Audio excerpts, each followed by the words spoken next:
पहले पटना और अब नालंदा बिहार से अचानक से अपराध का ग्राफ बढ़ गया है। कानून व्यवस्था पर सवाल खड़े हो रहे हैं और अभी हाल ही में पटना में कारोबारी गोपाल खेमका की गोली मारकर हत्या कर दी गई थी, तो अब नालंदा में दोहरे हत्याकांड से सनसनी फैल गई है। चलिए अब आपको बताते हैं कि आखिरकार नालंदा में क्या विवाद हुआ जिसने एक युवक और युवती की जान ले ली। बताया जा रहा है कि नालंदा के दीपनगर इलाके के डोमरावा गांव में अखंड कीर्तन का आयोजन किया गया था, जहां बच्चों की टोली की किसी दूसरे बच्चों की टोली से किसी बात को लेकर विवाद हो जाता है। इस बात से गुस्से में आकर दूसरे टोले के लोग हथियार लेकर पासवान टोला में घुस जाते हैं। इसके बाद ताबड़तोड़ फायरिंग होने लगती है।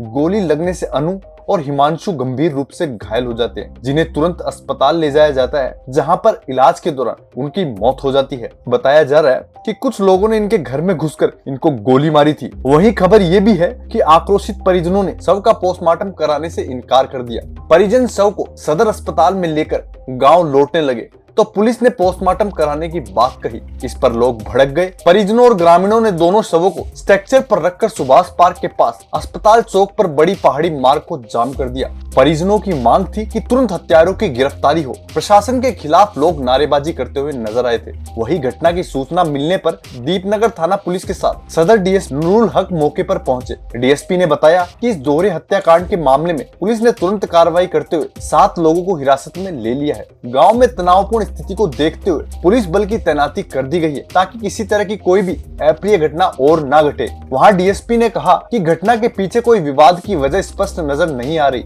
मामले की जांच तो अभी जारी है और जल्द ही हत्याकांड में शामिल सभी आरोपियों को गिरफ्तार कर लिया जाएगा। पुलिस ने कहा कि दीपनगर थाना अंतरवा गाँव में मारपीट और गोलीबारी की सूचना प्राप्त हुई। उसके बाद दीपनगर थाना अध्यक्ष वहां पहुंचे तो पाया कि मारपीट के क्रम में गोली चलाई गई थी, जिसमें 2 बच्चों और एक अन्य की उम्र करीब 12-13 वर्ष और एक की उम्र करीब 15 वर्ष जिसकी मृत्यु हो चुकी है, उनकी हत्या कर दी गई है। हमने त्वरित कार्रवाई करते हुए जो लोगों ने ये घटना की थी उनमें से नलेश आदेश समेत कुछ 7 लोगों को गिरफ्तार कर लिया है। वह इस घटना के बाद ग्रामीणों में काफी गुस्सा है और आरोपियों के खिलाफ सख्त से सख्त कार्रवाई की मांग पर अड़े हुए हैं। इस दौरान कुछ महिलाओं ने बताया कि आरोपियों ने किस तरह से वारदात को अंजाम दिया था और किस तरह इन दोनों को गोली मारी। उन्होंने बताया कि कोई लड़ाई इतनी बड़ी भी नहीं हुई थी, लेकिन कुछ बेईमान लोग जो मिल के गोली बंदूक ले आए थे, उन्होंने अपना कपड़ा सर पे रखा और फिर खूब लड़ाई झगड़ा किया और दबा के गोलियां चलाई। तो हम सब बच्चे तो अखंड जोत में थे, अखंड जोत चल रही थी। फिर मेरे दोनों बच्चों को यहीं पे गोली मारी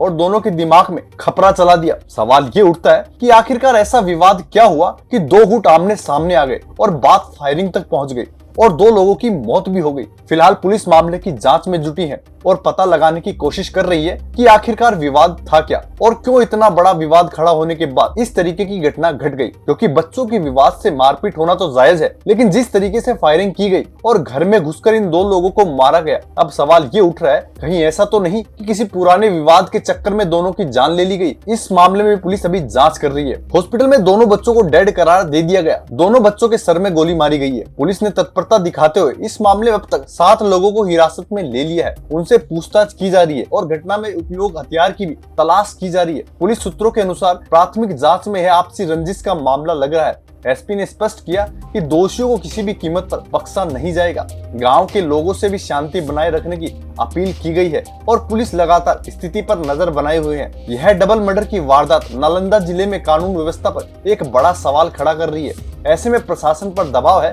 कि जल्द से जल्द मामले की तह तक जाकर सख्त कार्रवाई की जाए, ताकि दोषियों को सजा मिले और पीड़ित परिवारों को न्याय। बिहार में जिस प्रकार से अपराध बढ़ रहा है, लेकिन वहां की सरकार कोई ठोस कदम नहीं उठा पा रही। अगर आपको इस जानकारी अच्छी लगी तो चैनल को लाइक और सब्सक्राइब जरूर करें।